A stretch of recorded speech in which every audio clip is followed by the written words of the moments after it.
네, 오늘 우리가 배워볼 인물은요, 우리 챕터 3 뭐라고 써져 있죠? 인물 조명, 남명조식이라고 써져 있습니다. 여러분들 남명조식이라는 인물 들어본 적 있나요?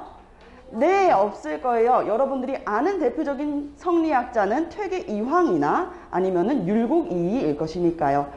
남명조식을 잘 모르는 이유는요, 남명조식은 단 한 번도 정계에 진출한 적이 없기 때문입니다. 관직에 오른 적이 없어요. 그래서 그에 대한 정보가 많이 없는 것이죠. 오늘은 우리 남명조식에 대해서 알아보도록 하겠습니다. 이분은요, 선비임에도 불구하고요, 칼을 차셨어요. 그래서 칼을 찬 선비라고 하고 있습니다. 대표적인 영남학파의 성리학자고요. 영남학파라 그러면 대부분 우리가 알고 있는 성리학자 누구예요? 퇴계 이황이죠. 퇴계 이황이 경상도에서 왼쪽 좌도를 맡고 있다면 우리 남명조식께서는 경상우도를 맡고 계셨습니다. 남명조식입니다. 남명조식은 끊임없이 여러 차례 동안 관직에 오르게 하기 위해서 여러 번의 이 출사제의가 있었어요. 그런데 조식께서는 이 출사제의를 번번이 다 거절을 하셨습니다. 그리고 1555년 명종 10년 때 왕께서 직접 이제 단성 현감이라는 자리를 주세요. 당신 출사해보지 않겠냐, 출사 제의를 하게 되는데 여기에서 거절하겠습니다 라고 하면서 왜 거절하는지 답장을 해야 될 거 아니에요. 왕께서 말씀을 하셨으니까 왕한테 이유 없이 거절 이래버릴 수 없으니까 그 이유를 담은 을묘사직소라고 하는 상소문을 올립니다. 여기 위에 있는 내용이 바로 을묘사직소의 내용입니다. 같이 볼게요.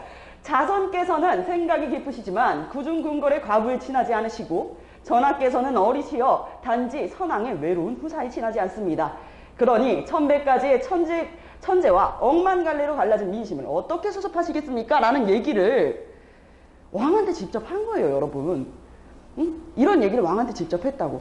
근데 이거 너무 공격적이에요 라고 생각할 수도 있는데 그거를 알아보기 위해서 우리가 배경지식 다지는 시간으로 역사를 한번 되돌아가 보도록 하겠습니다. 지금은요, 여러분, 선생님이 퇴계 이황과 율곡 이의를 얘기했으니까 대충 어느 시기인지는 알겠죠? 지금 무슨 시대예요? 네, 맞아요. 조선시대예요. 자, 조선시대 하면은 이제 성리학의 나라잖아. 고려는 불교라면 이제 조선은 성리학, 유교의 나라예요. 성리학에서 강조하는 세 가지가 있어. 일단은 우린 딱 두 가지만 보면 돼. 첫 번째는 무엇이냐면 충성! 누구한테 충성하는 거? 왕한테. 백성과 신하는 왕한테 충성을 한다. 충성. 그리고 우리가 엄마 아버지한테 잘하는 거, 어머니 아버지한테 잘하는 거 뭐예요? 네, 맞아요. 효도입니다. 효도. 충성과 효도예요. 왕한테 충성하고 우리 가족한테 잘하는 거, 효도. 그리고 세 번째는 연련대, 요거는 제외를 하고 요 충성과 효도를 강요하면서 강조를 했지. 왕한테 충성해야지, 신하가 충성해야지. 하지만 왕께서도 뭘 해야 돼? 도덕적 정치를 이끄셔야 돼. 왕께서 먼저 선생님이 돼야 된다는 거야. 우리가 이거를 왕도 정치라고 합니다. 왕도 정치의 반대말은 그럼 무엇일까요? 내 혼자서 다 할 거야. 그렇지. 패도 정치예요. 내가 혼자 다 할 거야. 패악질하는 정치, 패도 정치. 왕도 정치를 강조했다는 건 왕도 도덕적 정치를 해야 된다는 거야. 정치의 수혜자는 백성이 돼야 된다는 이야기예요. 요거를 강조했었다. 이 세력이 고려시대 당시에 공민왕 때 등용됐었던 신진사대부들이거든요. 신진사대부 우리 들어본 적 있을 거야. 그치? 초등학교 때부터 한 번씩은 들어봤어. 신진사대부들은 이 성리학을 중심으로 고려 말 때부터는 이제 불교보다는 유교, 성리학을 더 중시한단 말이야. 그래서 이 신진사대부들이 중심적으로 고려가 점점 망해가잖아. 공민왕 죽고 나서부터 나라가 이게 지금 큰일이 났거든. 이때 새로운 왕조를 창건하자라는 의견이 나와요. 우리가 선생님 근데 새로운 왕조를 창건하는 거면은 지금 왕이 있는데, 고려의 왕이 있는데 이 왕을 끌어내리고 새로운 나라를 여는 거니까 이거 역성혁명 아니에요? 역성혁명이라고 하거든요. 이거 성리학적으로 있을 수 없는 일 아니에요? 왜냐면 충성해야 되는데, 왕한테 충성해야 되는데 왜 이런 역성혁명을? 그래서 이게 두 파로 나뉜 거야. 찬성한다, 반대한다. 근데 성리학적으로 찬성하는데 그 기반이 될 수 있는 근거가 있어요. 논술에서는 항상 근거가 중요하다 그러지. 그 근거가 뭐냐면 바로 이 유교의 아버지라고 할 수 있는 맹자께서 방벌이라는 책에 이런 내용을 썼어요. 왕께서 너무 정치를 못하셔가지고 나라를 새로 개창해야 된다? 그러면 어떻게 해야 된다? 그 왕을 내리고 새로운 나라를 여는 게 신하의 덕목이다. 그래서 그 방벌을 근거로 해가지고 찬성했던 세력들이 있었던 것이죠. 이게 바로 개혁파, 혁명을 이끄는 혁명파였습니다. 혁명파 신진 4대 부였었다라는 내용 기억해 주시고요. 자, 그리고 반대로 아니 지금 고려에 왕이 계시는데 어떻게 새로운 왕조를 연다는 겁니까? 말이 안 됩니다. 고려 지금 나라답지 않죠. 그건 인정을 하는데 우리 어떻게 하자? 이 고려를 처음부터 끝까지 왕은 그대로 두고 나라는 그대로 두고 이 체제를 개혁하자라고 했었던 요 빨간색보다 살짝 옅어, 색깔이 조금 옅어, 그래서 노란색이에요. 온건파가 있었던 것입니다. 자, 혁명파와 온건파로 나눠졌었다. 우리가 급진파, 신진 4대부 그리고 온건파, 신진 4대부 이렇게 들어봤죠? 이렇게 두 파로 나눠진 거예요. 대표적인 혁명파 누가 있었어요? 조선의 개국공신이었었던 그렇죠. 정도전이 있었습니다. 정도전 같은 인물이 이제 신흥 무인 세력, 고려시대 때 신흥 무인, 칼을 썼던 무인 세력이었던 이성계랑 같이 새로운 왕조였던 조선 왕조를 열게 되는 것이고요. 반대로 이 온건파는 야 아무리 그래도 어떻게 새로운 나라를 여냐고 말이 안 된다고 라고 얘기하면서 야 그거 도덕적으로 너무 부도덕해 라고 이야기했던 대표적인 세력 누가 있었어요? 절대 안 된다. 네, 정몽주 같은 인물들이 있었던 것이죠. 그래서 이 이성계의 5번째 아들이 어떻게 했냐면 너무 똑똑한 정몽주를 어떻게 하고 싶었어? 회유하고 싶었어. 그래가지고 시도 쓰잖아. 이런들 어떠하며 저런들 어떠하리 만수상들 원칙에 얽히설키한들 어떠하리 이렇게 얘기했어. 이게 무슨 뜻이겠어요? 조선이면 어떻고 고려면 어떻겠어? 우리는 고려든 조선이든 다 같은 신하야. 그러니까 너도 조선의 신하가 되어볼래? 라고 했는데 이 당시에 온건파 신진 4대부의 대표적 인물이었던 정몽주는 딱 단칼에 이렇게 얘기합니다. 이 몸이 죽고 죽어 100번 고쳐 죽어 백골이진 토대여 넋이라도 있고 없고 임향한 맘이야 가실 줄이 있으랴. 내가 죽어도 내가 모시는 임금은 오로지 고려의 임금이다. 조선 말도 안 된다. 거절을 하는 거죠. 그래가지고 이제 분노에 바들바들 떨면서 선조교에서 정몽주, 온건파 신진 4대부의 대표적인 인물이었던 정몽주를 살해하게 되는 것이죠. 이러면은 온건파 입장에서는 겁이 나지 않겠어요? 덜컥 겁이 나는 거야. 그래서 이 사람들이 어떻게 하냐? 이제 개경, 고려의 수도는 개경이었으니까요. 개경에서 시골로 다 가게 됩니다. 우리가 이걸 낙향이라 그러죠. 다 시골로 가가지고 학문 연구에만 집중을 하는 거야. 성리학 연구에만 집중을 하게 되고 반대로 이 역성혁명에 찬성을 했었던 급진파, 혁명파 신진 4대부들은 이제 조선이란 나라를 새로 열었네. 그러니 중앙 정치를 주도하게 됩니다. 정계를 장악하게 되는 것이에요. 중앙 정치계를 장악하게 된다. 이렇게 두 파로 나눠져 있었을 때 요 사람들을 선비사자 알죠? 선비사자 십자 밑에다가 받침 있는 선비사자에다가 숲을 림자를 써가지고 선비들이 숲을 산에 들어갔대요 라고 해서 사림파라고 이야기를 하는 것이고요. 그리고 반대로 중앙 정치를 주도한 인물들은 대표적으로 이제 한명회 같은 인물들이 있어. 왕들이랑 같이 외척관계를 맺는 거야. 내 딸을 계속 결혼시키는 거지. 결혼시켜가지고 계속 내 딸이 또 왕이랑 결혼하고 하면서 내가 왕의 사돈이 되는 거야. 외가 친척 관계를 맺은 거죠. 외척 관계를 맺어가지고 계속 정계를 주도하는 거 훈구파라고 불렀습니다. 이 훈구파와 사림파가 첨예하게 대립하게 되는 시점을 여러분들이 꼭 아셔야 돼요. 왜? 이 남명조식 선생님께서는요. 연산군 7년에 태어나셔서 선조 5년에 돌아가십니다. 그러면은 적어도 이 사이에 일어났던 일들은 여러분들이 반드시 기억을 해주셔야 된다. 이걸 모르면 여러분들은 남명조식을 알 수가 없어요. 이것만 봤을 때 그냥 정신 나간 사람이지 여러분. 이것만 봤을 때는 제정신이 아닌 거야. 왕한테 이렇게 얘기하는 사람이 어딨어. 그냥 여기서 끝나는 거야. 이걸 알아야지 진짜 남명조식이 대단한 사람이라는 걸 알 수가 있는 것이에요. 자, 연산군이라고 하고 있죠. 연산군의 아버지는 누굴까요? 네, 연산군의 아버지 성종입니다. 성종. 그래, 선종부터 잘 기억을 하면 돼요. 태정, 태세, 문단세. 문단세. 단, 세. 그 다음에 뭐예요? 예. 성, 연, 중이 되겠습니다. 임명선까지 하면은, 임명선 하면 선조 딱 끝나네? 그쵸? 임명선 하면 딱 끝나요. 여기 중까지만 써놓고 볼게요.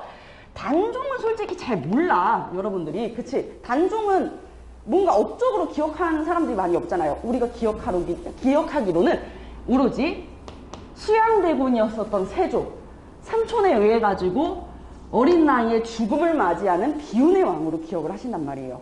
그쵸? 이 세조는 이 어린 자신의 조카였던 단종을 죽이고 왕위에 오르게 되었었습니다. 그리고 이 세조를 왕위에 앉히기 위해서 부단히 노력했던 세력들이 있었는데, 그게 바로 여기 중앙 정치를 주도하면서 외척 관계를 맺었었던 훈구 세력들이 많았었다는 거야. 훈구 세력들이 대표적으로 이때 여러분들 영화 관상 보면은, 자, 내가 보기엔 내가 왕이 될 상인가? 이렇게 얘기하는 사람, 그 사람이 수양대군이거든요. 왜 이런 질문을 했겠어? 왕이 아니니까 질문을 한 거 아니야. 당시 왕은 단종이 왕이었었는데, 이 단종을 죽이고 왕위에 오른단 말이야. 그 옆에서 끼끼끼 이렇게 옆에 웃고 있는 사람이 있어요. 그 사람이 압구정을 만들었던 한명회라는 인물이야. 훈구파의 대표적인 인물이고, 이 사람이 세조를 왕에 앉히기 위해서 되게 많이 노력을 했었어. 그러면 우리 성리학자들, 조선을 세운 성리학자들, 요 중앙정치를 주도하고 있던 혁명파도 다 훈구 세력은 아니었을 거 아니야. 그죠? 이 원래 신하들도 왕도 정치를 이끌어야 되는, 지금 세조께서 하시는 건 뭐야? 패도 정치야. 어떻게 어린 조카를 죽여? 이거는 도덕적으로 어긋나잖아. 그래서 내가 모실 왕은 오로지 단종밖에 없다 라고 얘기하면서 계속 성리학 공부를 하면 한 사람이면 한 사람일수록 어떻게 해요? 싫다는 거야, 세조가. 그래서 세조가 싫은 신하들은 대거 숙청을 해버립니다. 대거 숙청을 해버려요. 그러니까 세조는 이 성리학자들 공부시키면 안 되겠다 해가지고 우리 집현전을 없애버려요. 집현전을 폐지하고 왕들을 아침, 점심, 저녁으로 2시간씩 공부시키는 게 있었거든요. 그게 경연이라 그래. 이 경연까지도 폐지하게 되는 것입니다. 경연까지도 폐지하게 된다. 그러니 세조 입맛에 맞춰가지고 나를 따르는 신하들이 편한 세상을 열겠다라고 했던 것이에요. 이렇게 훈구 세력들이 정계를 장악하게 되자 예종에 걸쳐서, 예종은 조선왕조 500년 중에서 두 번째로 가장 짧은 재위 기간을 가졌던 왕이었거든요. 예종 때도 마찬가지로 훈구 세력이 정계를 장악하고, 마찬가지로 성종 때도 훈구 세력들이 정계를 장악하고 있으니 우리 성종께서는 어떻게 했겠어요? 성종은 자기 나름대로의 정치를 하고 싶었던 인물이야. 그래서 이 집현전을 폐지했으니 더 이상 우리 신하들이 공부할 곳이 없네. 왕이 자문을 구할 수 있는 자문기구가 없네? 라고 해서 제2의 집현전이 되는 이제 홍문관이라는 걸 설치해요. 홍문관을 설치했다. 이게 제2의 집현전이 됩니다. 홍문관 설치하고, 그리고 다시 경연을 시작합니다. 스스로 공부하고자 했었어요.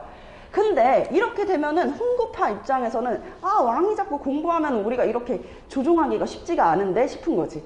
성종께서 그래서 요 낙향에 있는 지방에 있었던 온건파 세력들을 대거 등용합니다. 사림 세력이 이때부터 정계에 진출하기 시작하는 거예요. 어디에 조금 많이 했을까? 홍문관을 집중적으로 많이 정계에 진출했던 것이죠. 그래서 사림 세력이 이때부터 정계에 진출하기 시작했다는 것입니다. 여기서부터 비극의 시작이에요. 이렇게 되면은 사림이랑 훈구랑 대립이 없을까? 당연히 있겠죠. 훈구 세력이랑 사림 세력은 서로가 싫을 수밖에 없어. 첨예하게 부딪힐 수밖에 없단 말이야. 그러면서 발생하는 게 연산군 때부터 시작되었었던 총 4번의 사화입니다. 같이 한번 볼게요. 금방 선생님이 설명할 수 있습니다. 자, 여기 옆쪽으로 가가지고 선생님이 설명을 하도록 할게요. 연산군은 조선 왕조 중에서 군자로 끝나는 두 번째, 조선 왕조 중에서는 2명이 어째요? 군자로 끝나죠. 광해군, 연산군. 다 뭐야? 왕위의 제위에 있다가 폐위된 거예요. 왕자의 즉위에서 끝났던 사람이야. 그러면 성종은 원래 3명의 부인이 있었거든요. 일단은 해공왕후와 그리고 패비 윤씨, 그리고 정현 왕후 윤씨, 이렇게 3명의 왕후를 뒀었어요. 해공왕후가 일찍 이제 별세를 하고 나서 바로 재혼을 한단 말이야. 이 패비 윤씨랑 재혼을 하게 되는데, 이 패비 윤씨의 아들이 바로 연산군이었었어요. 이렇게 기억을 해주시고, 연산군 때 처음 일어났던 사화는 바로 무사화입니다. 당시 대표적인 살인 세력의 성리학자였었던 김종직이라고 하는 인물이 있어요.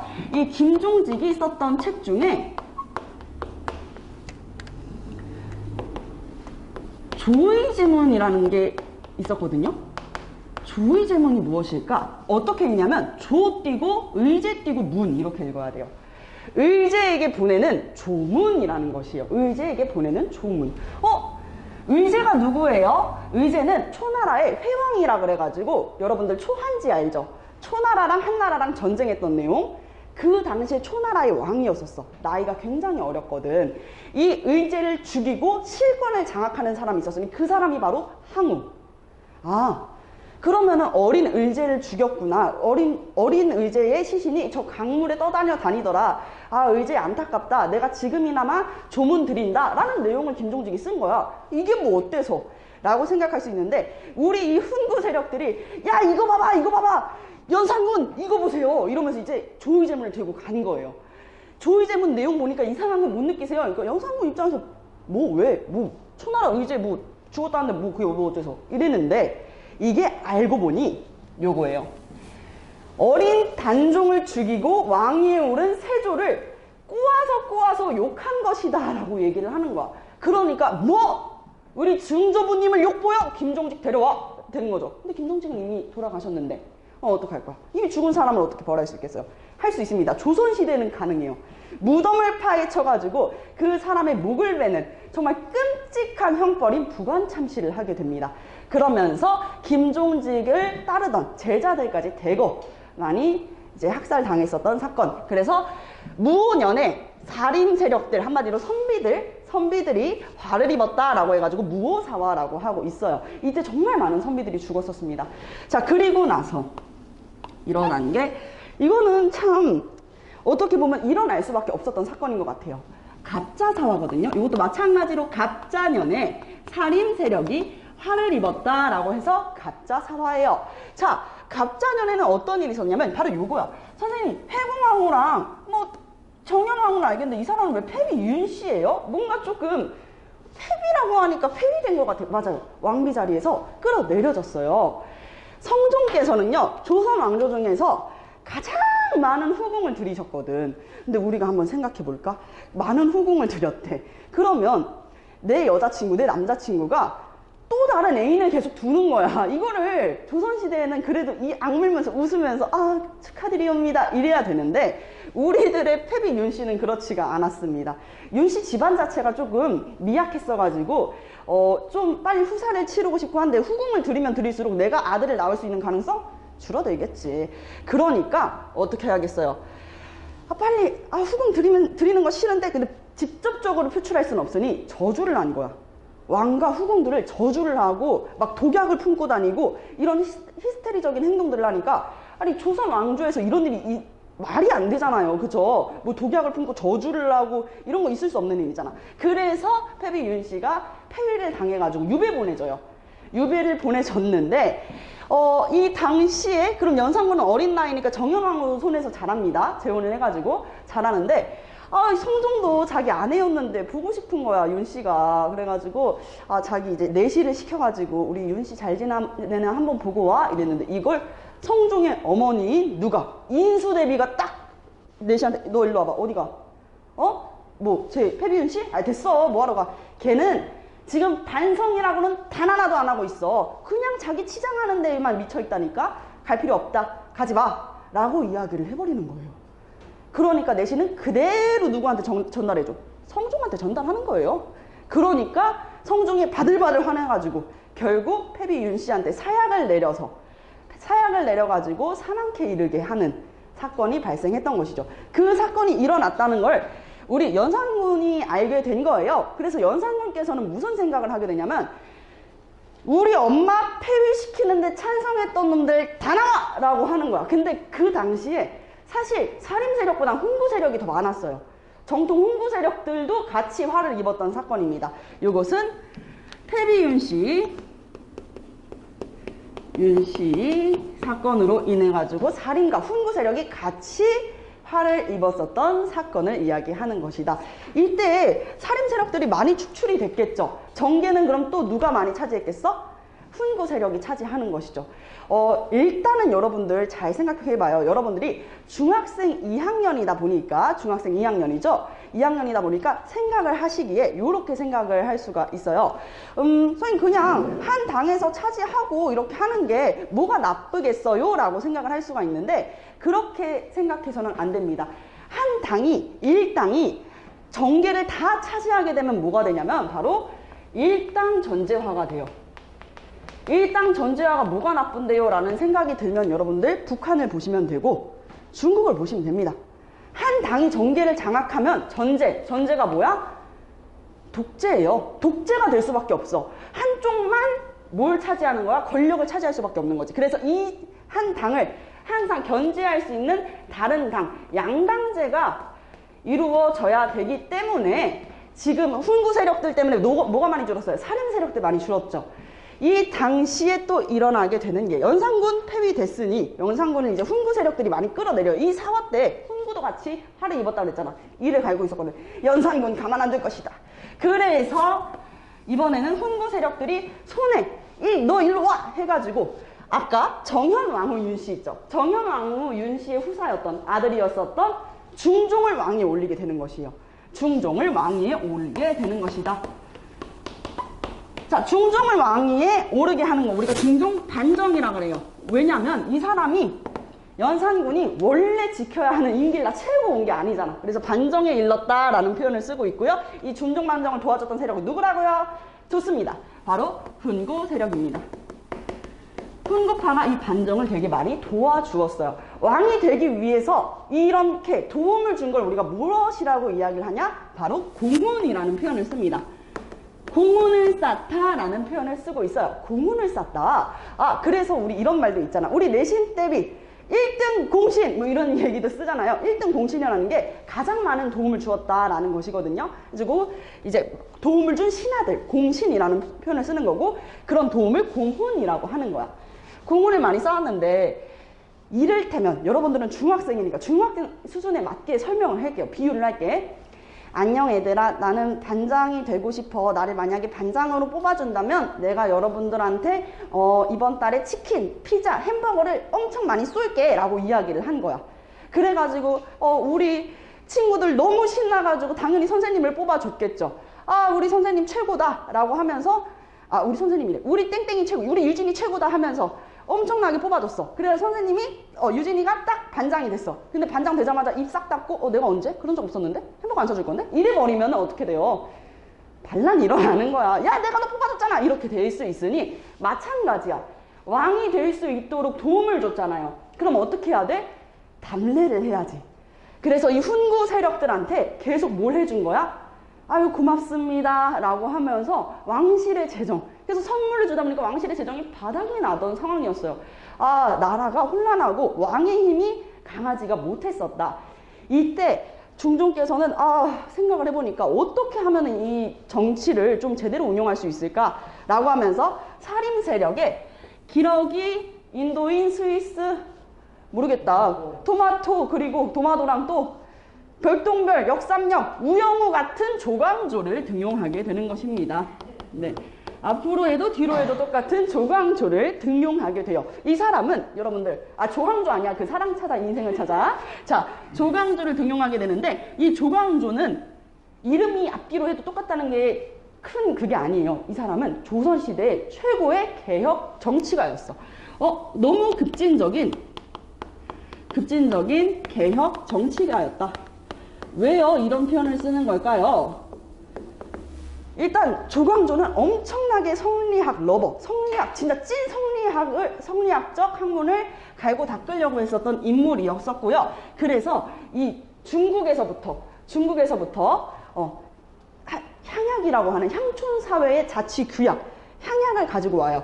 여씨 집안에 여씨 향약을 가지고 와서 요거 보세요. 요거 시골 향촌사회에서는 이렇게 하답니다. 우리 시골에 살고 있는 농민들, 조선시대의 농민들은 책을 읽을 줄 알겠어요?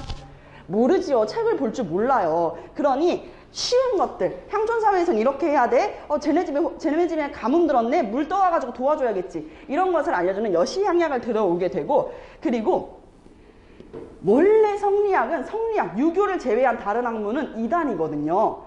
그게 진짜 성리학이야. 그래서 도교는 뭐야? 하늘, 자연적인 현상들을 믿는 거잖아. 그래서 하늘에다 제사를 지내는 도교의 제단, 소격서를 폐지하게 되는 것입니다. 소격서를 폐지. 도교는 이단이다 라고 얘기하면서 소격서를 폐지했었고, 두 번째는 현량과라고 해가지고 관리를 등용하는 데 있는 추천 제도를 가지고 오게 되는 것이에요. 이게 뭐냐면 조선시대의 관리가 되려면 어떻게 해야 됐을까? 무슨 시험 봐야 됐을까? 과거 시험을 봐야 됐단 말이야. 지금 여러분들 대학 가려면 수능 보잖아요. 근데 약간 수시 같은 개념인 거예요. 왜냐면 과거 시험이 너무 썩어 빠졌어. 문란해졌다는 얘기인데, 왜 문란해졌냐면 훈구 세력들이 계속 정계를 장악할 수 있게 된 이유 중에 하나예요. 과거 시험에 족집게 강사가 있었던 거야. 마치 나처럼. 어쨌든 자, 이게 무슨 뜻이냐면 이 족집게 강사? 선생님? 과외 선생님? 이게 무슨 뜻이냐? 과거 시험에 뭐 나올지를 알려줘. 과거 시험에 뭐 나올지를 알려주고, 그리고 그거를 다 이거 나올 테니까 돈 주면은 그 문제를 파는 거야. 그럼 당연히 훈구 세력들이 뭐 하겠어요? 훈구 세력들이 당연히 얘네들이 계속 등용하겠지. 뭐 나올지 아는데 그것만저도 못 풀 사람들 없겠죠. 그렇죠? 그러다 보니까 계속 훈구 세력들만 정계를 장악하는 걸 봐서는 안 되겠다. 관리를 추천하는 현량과를 한번 도입해보자가 된 거야.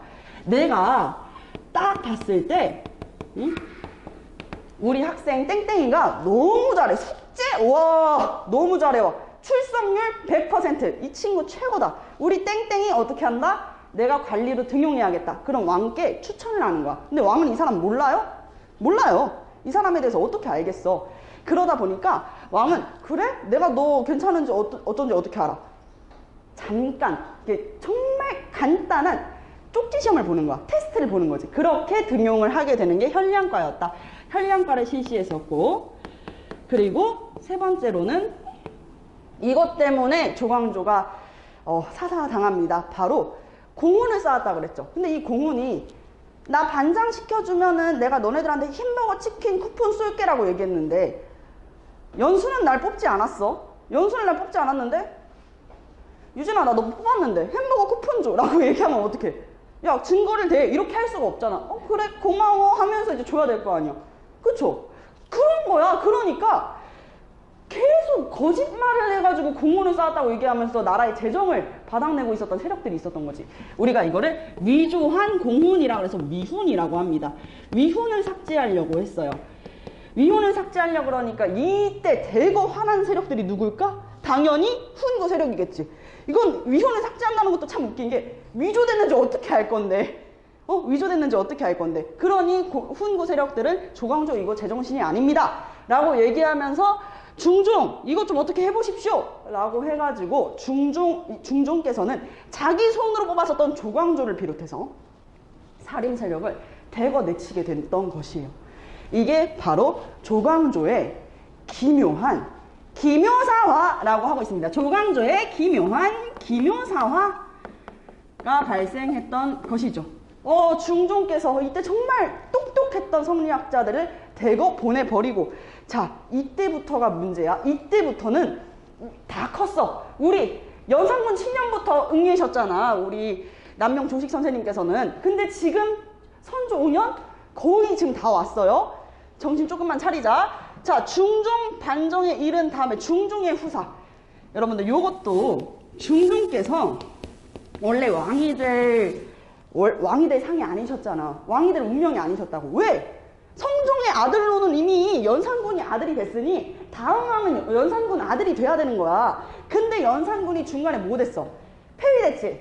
폐위됐으니까 중종이 갑자기 왕에 올랐단 말이야. 원래 중종은 왕이 될 운명이 아니어가지고 아내도 되게 조금 시시한 사람이었어. 그 사람이 신씨였다. 단경왕후 신씨랑 결혼을 했다. 단경왕후 신씨랑 결혼해가지고 아유 우리끼리 그냥 잘 살아봅시다 이렇게 했는데 갑자기 훈구 세력들, 엄마가 정현왕후는 윤씨니까 이 윤씨 집안에서 얘 너 이제 왕 해야 돼 빨리 와봐 이러는 거지. 그러니까 나 왕이야? 왕이 되면 왕의 아내의 힘은 얼마나 강해지겠어. 그치? 또 외척 관계를 맺어야 될 거 아니야. 근데 너 왕 되면은 저기 신씨랑 이혼해라.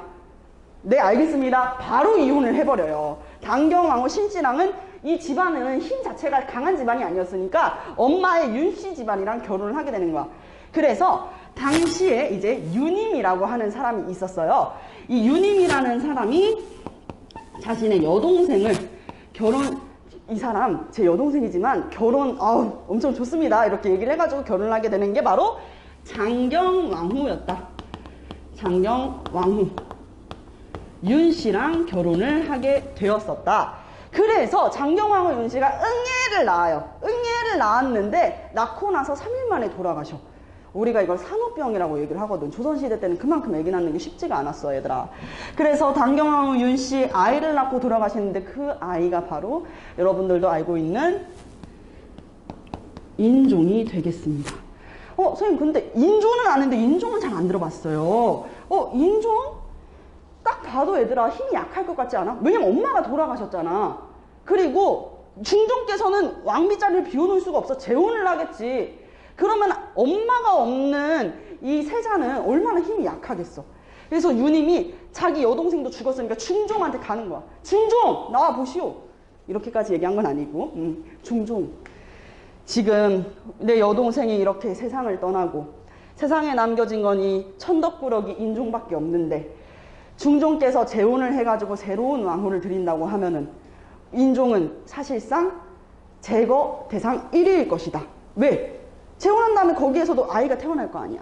그러니 인종을 잘 보살펴 줄 수 있는 우리 집안 사람으로 재혼을 해주시오 라고 얘기를 했던 거야. 그래서 오케이 또 윤씨 집안이랑 결혼이야? 나야 좋지 라고 해가지고 결혼을 하게 됐던 게 바로 문정왕후. 선생님 저 문정왕후 알아요. 완전 악덕한 여자라고 들어봤어요. 맞아요. 문정왕후 윤씨와 재혼을 하게 되는 것입니다. 이 문정왕후 윤씨랑 재혼을 하게 되니까 인종, 어렸을 때부터 이 인종을 윤씨가 키워요. 키우다가 윤씨가 한 30 중반, 30대 초중반 때 임신을 하게 된 거죠. 그 전까지는 딸만 6이야. 이 여자는 아들 못 낳아. 그런 생각이 드는 거야. 낳았다가만 하면은 다 딸인데 나는 더 이상 아들 낳을 일이 없겠네 했는데 30 중반에 덜컥 애가 생겼네. 요즘 시대야 30 중반에 애 생기는 거 당연한 일이지만 조선시대 때 30 중반에 애 생기는 건요 지금으로 치면 5, 60대 애 생긴 거예요. 사람들이 다 깜짝 놀라지. 애기가 나왔는데 어머나 세상에 아들이요. 그래가지고 윤씨는 어머 신나라 내 아들이 왕 됐으면 좋겠네 라고 생각하게 됐던 것이요. 이 사람이 바로 명종이었습니다. 그래서 이 문정왕후 윤씨의 두 남동생이 있었거든. 윤원형, 윤원로라고 하는 남동생들이 있었어요. 대표적으로 윤원형이 나오고 있죠. 이 두 세력이 싸우는 거야. 왜 싸워? 내 여동생의 아들, 나의 조카, 인종이 왕위에 올라야 된다. 야, 근데 윤씨, 장경왕후 윤씨 죽었잖아. 힘도 약한데 이빨 다 빠져가지고 어떻게 왕할 건데? 내가 너네 세력들 다 몰아내고 우리 명종 왕위에 앉힐 거야. 라고 했던 세력이 나눠졌던 것이죠. 다 윤씨잖아. 유님, 윤원형, 윤씨잖아. 그래서 우리가 여기를 대윤이라고 하고요. 대윤, 여기를 소윤이라고 하고 있습니다. 대윤과 소윤끼리의 갈등이 빚어지는 게 마지막, 우리가 오늘 해볼 마지막 사화예요. 다 왔습니다. 을사사화입니다. 을사사화. 이 과정에서 살인 세력들이 또 하나 있거든요. 일단 우리 장경왕후 윤씨의 아들이었던 인종이 당연히 이 성리학의 나라에서 뭐가 중요해요? 명분이라는 게 중요한데 명종이 왕이 앉을 명분이 없잖아. 첫째가 이렇게 멀쩡히 살아있는데 인종이 왕이 올라요. 왕이 오른 다음에 조광조가 만들었던 이 현량과를 다시 실시하는 등 되게 좀 열심히 개혁정치를 이끌려는 모습이 보여졌습니다. 하지만 아까 선생님이 뭐라 그랬어? 예종이 조선 왕조 중에서 두 번째로 빨리 죽은 왕이라 그랬지. 첫 번째 여기 있습니다. 바로 인종께서는 재위하신 지 9개월 만에 사망하세요. 그래 버리니 이 윤임의 대윤 세력들은 갑자기 정치적인 기반을 잃어버리게 되는 것이죠. 어떻게 인종께서 돌아가시니까 이 정치적인 기반이 사라져버렸다. 이때를 틈타가지고 윤여령의 이 소윤 세력이 대윤을 공격하는 게 바로 을사사화였다. 이 과정에서 살인 세력들이 화를 입기도 했었으니까요. 을사사화라고 한다. 근데 문정왕후가 이제 당연히 명종이 다음에 후사가 없으니 명종왕이 올랐겠죠? 그런 다음에 문정왕후는 아들이 어리다는 이유로 수령청정을 해요. 수령청정이 뭐야? 네 글자로 바꿔 얘기하면 대신정치. 내가 대신해주겠다. 나라를 대신 운영을 하는데 이때 또 일어나는 게 명종이 재위하자마자 을사사화가 일어났다면 그 2년 후에 뭐가 일어나냐면 정미사화가 일어나요. 정미사화는 여러분들 학교에서 배우지 않습니다. 왜냐면 이 정미사화까지 합쳐가지고 을사사화라고 그냥 통칭해가지고 얘기를 하거든. 정미사화는 이거야. 양재역 벽보 사건이라 그래가지고 양재역에 주홍 글씨로다가 벽보가 딱 붙어 있는 거지. 윤씨, 이 왕후께서 우리 인종을 죽였다라고 하는 거짓된 내용이 적혀 있는 거예요. 그래서 나라를 말아먹고 있네? 라는 내용이 적히니까 야 이거 누가 썼어? 근데 이게 알고 보니까 자작극. 이게 알고 보니까 문정왕후의 자작극이었던 것이죠. 이거를 또 계기로 살인 세력들을 대거 죽이게 되면서 실제로 퇴계 이황께서도 이때 돌아가실 뻔했어요. 그런 일들이 벌어졌었다. 이거를 지금 선생님이 얘기했죠. 우리 남명조식 선생님 몇 년부터 몇 년까지 살았다고? 연산군 7년부터 선조 5년까지 살았댔죠. 이 사화를 다 본 거야. 솔직하게 얘기하면 무오사화는 연산군 4년 때 일어나가지고 무오사화 제외하고 이 사화가 일어났던 사건을 다 본 거야. 그리고 이 남명조식 선생님이랑 같은 연도에 태어난 사람이 있어. 퇴계 이황 선생님이야. 같이 다 본 거야 이거를. 우리 살인 세력들은 어떻게 하면 안 된다. 정계에 진출하면 안 되겠다. 왕을 보고 정계에 진출할 타이밍을 잡는 것도 신하로서의 도리다 라는 게 조식 선생님의 주장이었습니다. 이황 선생님은 좀 반대였어요. 왕께서 부르신다면 가야 한다. 그래가지고 여러 번 관직에 오르셨죠. 이황 선생님의 경우. 하지만 조식께서는 아니 안 된다 라고 이야기를 했던 것이고, 그렇게 하면 이 을묘사직수가 여러분들도 이해가 된다 이것입니다. 을묘사직수 내용 다시 한번 볼까요? 자선, 대비가 누구겠어? 문정왕후야. 명종의 어머니 문정왕후께서는 생각이 깊으시지만 구중궁궐의 과부, 왜? 중종이 돌아가셨거든. 중종 돌아가시고 나서 우리 당시 인종이 밥을 먹질 않았어. 그래서 거식증으로 돌아가셨어요. 섭식장애로. 구중궁궐에 중종 돌아가셨으니 과부에 지나지 않으시고, 전하께서는 어리석어가지고 단지 선왕의 외로운 후사에 지나지 않다 라는 이야기를 했던 것입니다. 전하께서는 아직 어리고 선왕의 외로운 후사, 무슨 표현이에요? 고아라는 거야. 왕한테 직접적으로 대놓고 고아라고 얘기를 해버리는 거야. 그러니 천백가지의 천재와 억만갈래로 갈라진 민심을 어떻게 수습하시겠습니까? 할 수 있겠습니까? 왕께서는 저를 아시나요? 저를 모르시지요? 어떻게 왕이 되셔가지고 알지도 못하는 사람한테 이런 관직의 자리를 줍니까? 라고 진짜 칼 있는 말들을 다 얘기했었던 사람이 바로 남명주식 선생님이었습니다. 낙동강 하나를 두고 같은 연도에 태어난 남명조식 선생님과 퇴계 이황 선생님은 서로 같은 성리학자였지만 다른 길을 보고 계셨어요. 퇴계 이황 선생님은 성리학의 이론을 되게 많이 중시했고요. 그리고 남명조식 선생님께서는 성리학을 어떻게 하는 거야? 직접 실행하는 것을 이야기하셨습니다. 실제 조식 선생님께서는 이런 말씀을 하셨어요. 구차하게 학문을 연구하며 어줍잖게 사는 선비보다는 칼을 들고 나가 싸우는 선비가 되겠다. 떳떳한 선비가 되겠다. 그래서 이 을묘사직서 이후에 빵 하고 터진 거야.